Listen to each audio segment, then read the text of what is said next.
I would just like to acknowledge my colleagues who are here, the Government House Leader Steven MacKinnon, Labour Minister Seamus O'Regan, and of course NDP MP Charlie Angus. From Labour, I want to acknowledge Siobhán Vipond, who is the Vice President of the Canadian Labour Congress, and Patrick Campbell, the International Union of Operating Engineers, Marty Warren from the United Steelworkers, and a number of other Labour leaders. And from the environmental community, I want to acknowledge Caroline Brouillette from the Climate Action Network, which, as you folks will know, is a network of 150 environmental organizations that are dedicated to advancing climate actions. Nous sommes ici pour parler du projet de loi sur les emplois durables, ou le projet de loi C50. This, for context, is a bill that is about fighting climate change, but about advancing the economic opportunities that can be enabled through the transition to a low-carbon future. It is about ensuring that there is transparency and accountability on the part of governments to put forward action plans as to how we are working to ensure that we are creating opportunity in every province and territory in this country. It is about ensuring that we are appropriately engaging civil society in this conversation, the creation in the bill of a partnership council, which includes representatives from Labour, from industry, from Indigenous organizations, and from youth. It is something that will actually help us to drive forward to ensure that Canada will not only remain prosperous, but will be increasingly prosperous in what must be a lower carbon future. It is an extremely important part of addressing the climate crisis and giving Canadians comfort that we can actually go on this journey in a manner where they will have jobs and economic opportunity going forward. It is very disappointing from my perspective that the Conservative Party has adopted what they have done in terms of blocking this bill. It was introduced almost a year ago. We have gone through enormous challenges, including 20,000 amendments from the Conservatives during committee stage. They have talked about this as state-level planning and a range of other things that are just so ridiculous that it almost belies belief. At the end of the day, Canadians expect that we are going to move this forward in a manner that does address the climate crisis to ensure that we actually have a thoughtful way to address the future for our kids, but they expect us to be thoughtful about accelerating the environment or the economic transformation. And what we are doing today and what we have worked on with our colleagues is something that is going to enable us to do that going forward. And with that, I will hand it over to my colleague, Steve MacKinnon. Merci, Monsieur Wilkinson. Content d'être avec tout le monde ici aujourd'hui. Nous avons affaire aujourd'hui à quoi, au fond?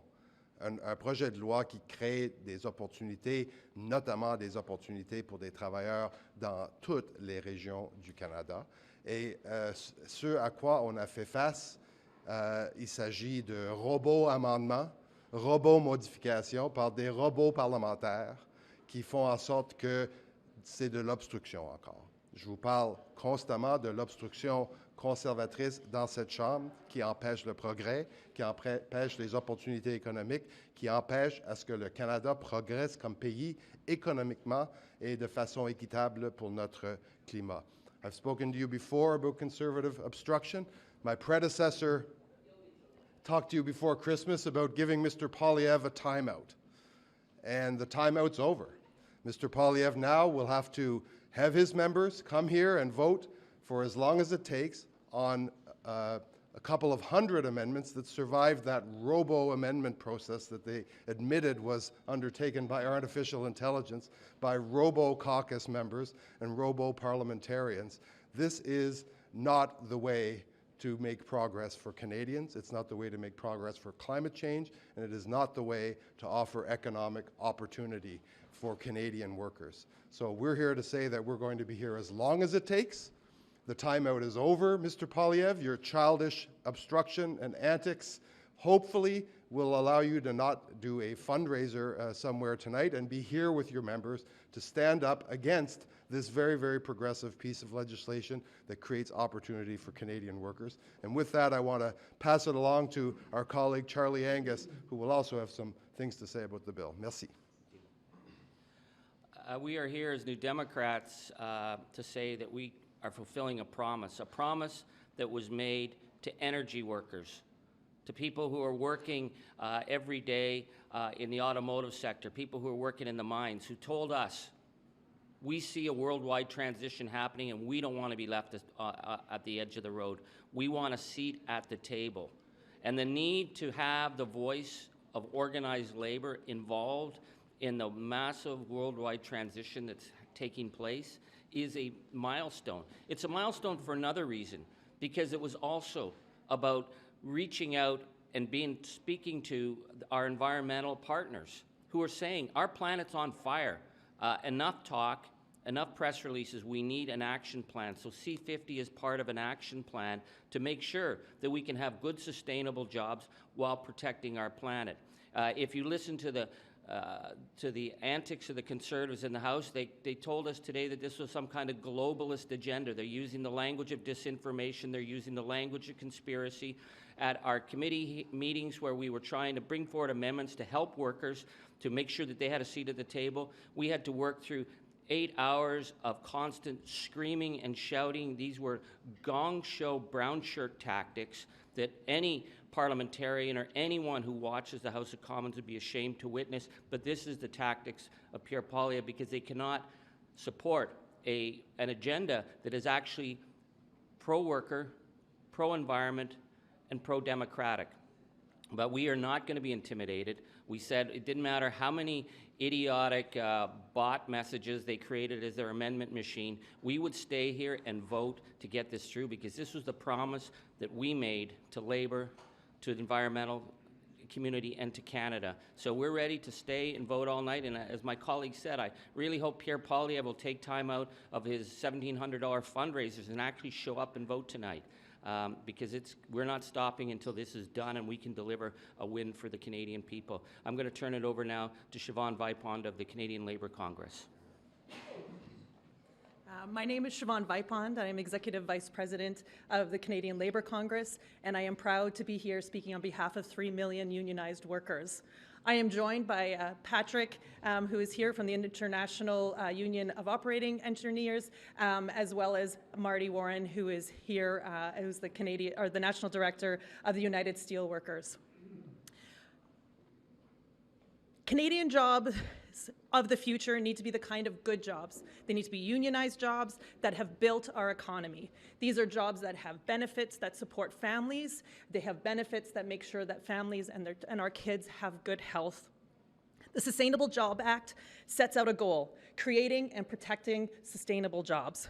And it defines sustainable jobs as good jobs with good paying benefits. And as we said, they have to have good bargaining as well as collective agreement. And that's our path to net zero. And just as important, this bill gives workers a seat at the table. And I want to be clear, Canada's workers and Canada's unions support the Sustainable Jobs Act. The fight for our future is real, and it's happening now. And it can't happen without us workers. Politicians who oppose this legislation are voting against workers. They are voting against the idea that our future being anchored in good, safe, unionized jobs, and they're voting against workers having a say about our future. They are saying that they know better than workers, and that sounds more like standing with the bosses than someone who stands with workers. The global economy is changing, and we can either have a plan that creates good jobs with world-leading net zero economy and opportunities across this country, or we can be left behind and watch as our neighbors attract those good jobs elsewhere. Workers want a plan. This must be voted to pass. So I want to thank the government, I want to thank the NDP for getting us a worker-focused piece of legislation this far, and I'm calling on every MP to stand with workers and get this bill passed. I'm going to pass it over to Caroline. Thanks so much, Siobhán. Bonjour tout le monde, Caroline Brouillette. Je dirige le réseau Action Climat Canada, qui, comme le ministre l'a dit, la plus large coalition au pays, qui rassemble non seulement les groupes environnementaux, mais également nos collègues des syndicats, quelque chose dont on est très fiers. At COP28, countries agreed for the first time in 30 years to transition away from fossil fuels in the energy sector in a just, equitable, and orderly manner. So the transition is happening. The question is, will it be happening fast enough? And to be happening fast enough, it needs to be fair. It cannot happen at the required pace without working with people to green the economy. And as we see these devastating climate impacts hitting us ever closer to home here in Canada, the need for us to limit warming to 1.5 degrees, which requires action at a faster pace, is clearer than ever. So that's why it is momentous today that after so many years, when it was first introduced to the public in 2019, the Sustainable Jobs Act is now going to third reading in the House of Commons.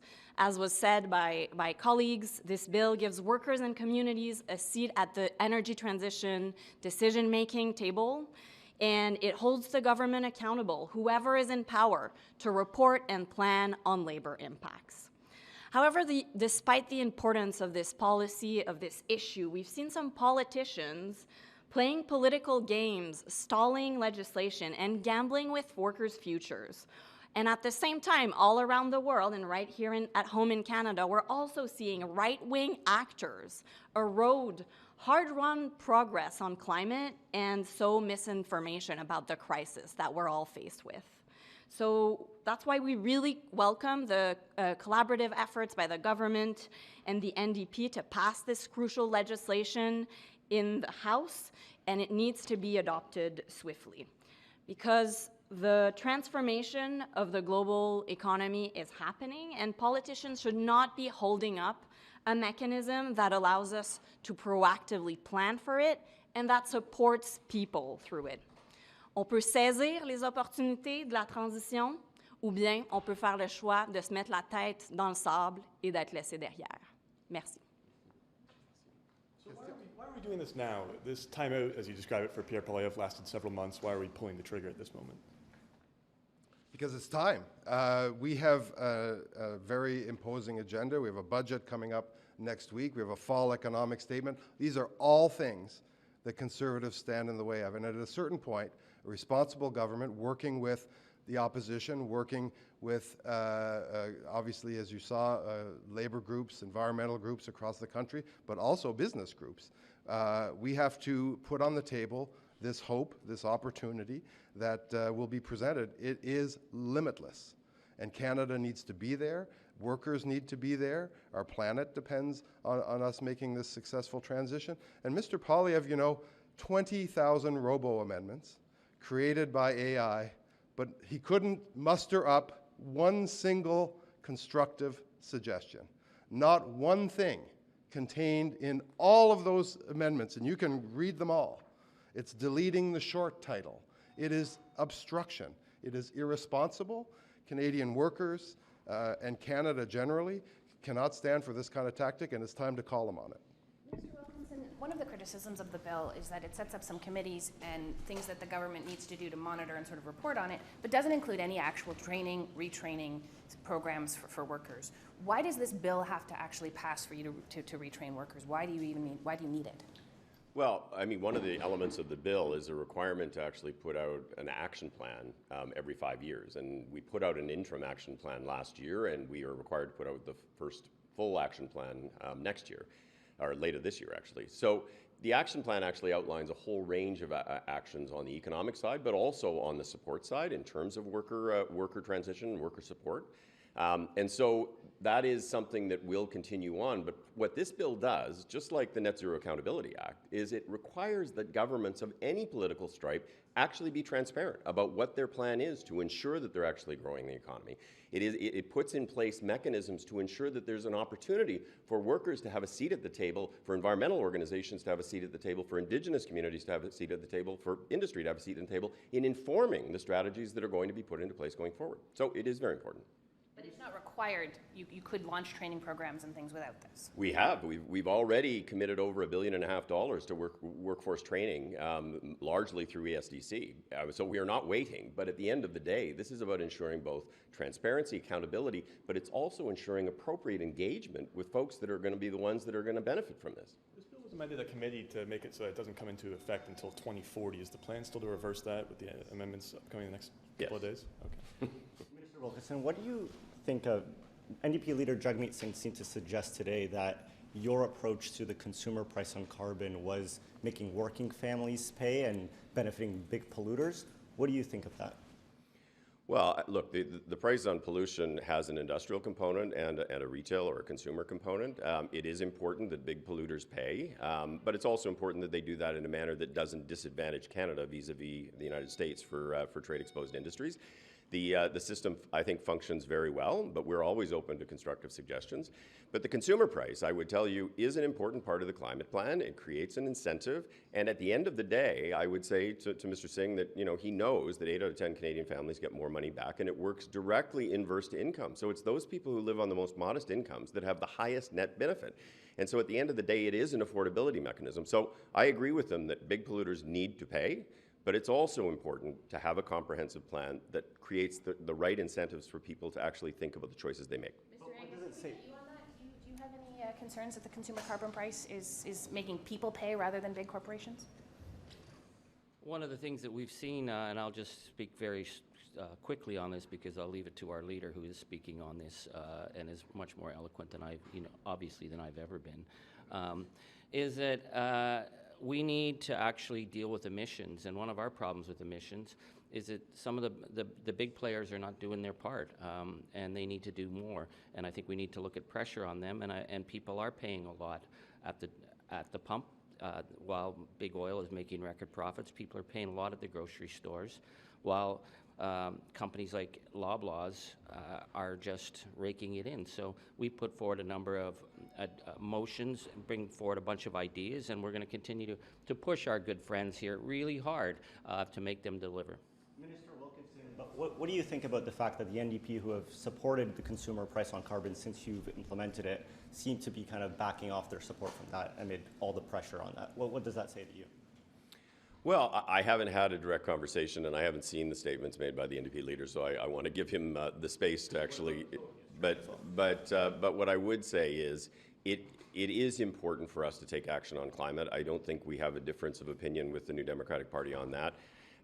It is important that industrial polluters actually pay through a carbon price, and it is important that some of the efforts actually accelerate. I think Mr. Angus was referring to a number of different sectors, but I would say one of the sectors for which I have responsibility is the oil and gas sector, and I would say we do need to see accelerated effort on emissions reductions from the oil and gas sector. It's the largest single source of emissions in the economy.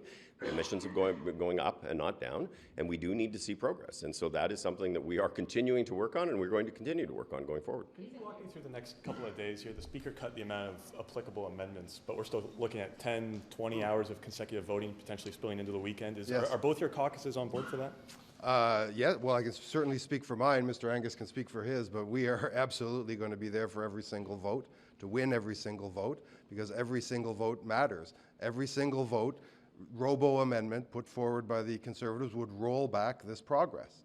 And so we are going to be steadfast, and we're going to navigate every single one of those votes, yes. Minister Wilkinson, I'm just curious, does Canada have a moral responsibility to maximize LNG export for the sake of human poverty globally in the third world and to lower global emissions rather than just focus on just Canada's? So Canada has an obligation under the Paris Agreement to achieve our own emissions reduction goals, just like every country around the world has. And so any development of industry, whether it's LNG or anything else, needs to fit within the context of Canada's overall climate plan. Certainly, we are looking for ways to assist allies to help them reduce emissions. That's not just LNG, that's hydrogen, that's critical minerals, that's a whole range of different things. But if you're going to make the case for LNG, you actually have to make the case that you can do that domestically, and you can tie it directly to the displacement of heavier hydrocarbons like coal.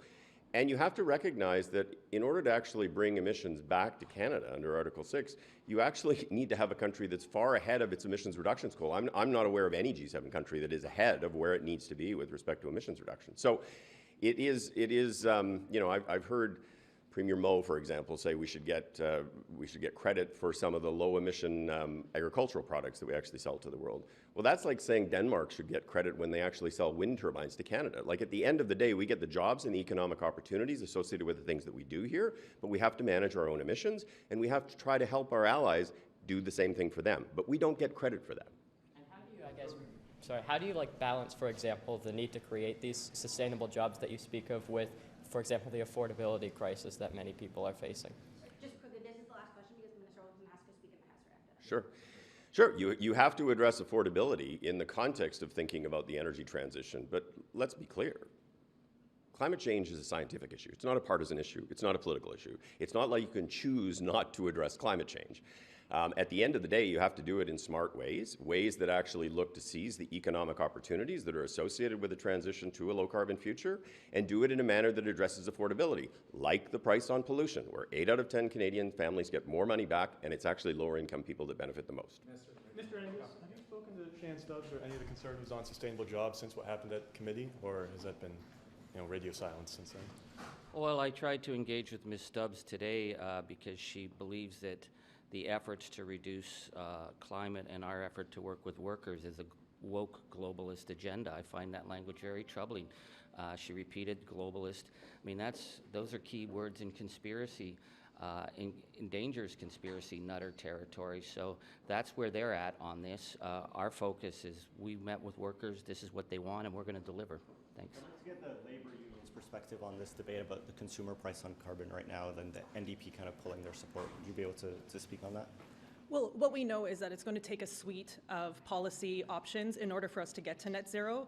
And so for us, we're here because this act is going to make sure that the decisions are being made at a table where workers have a seat, and it's going to be worker-centered, because the change is happening with us or without us. This act is going to set us in the right time. So for us, what we want to see is that this has to pass so that we can actually be making real change. So those workers that everybody is pretending to support are actually part of this change and are actually supported in the policies that come in after.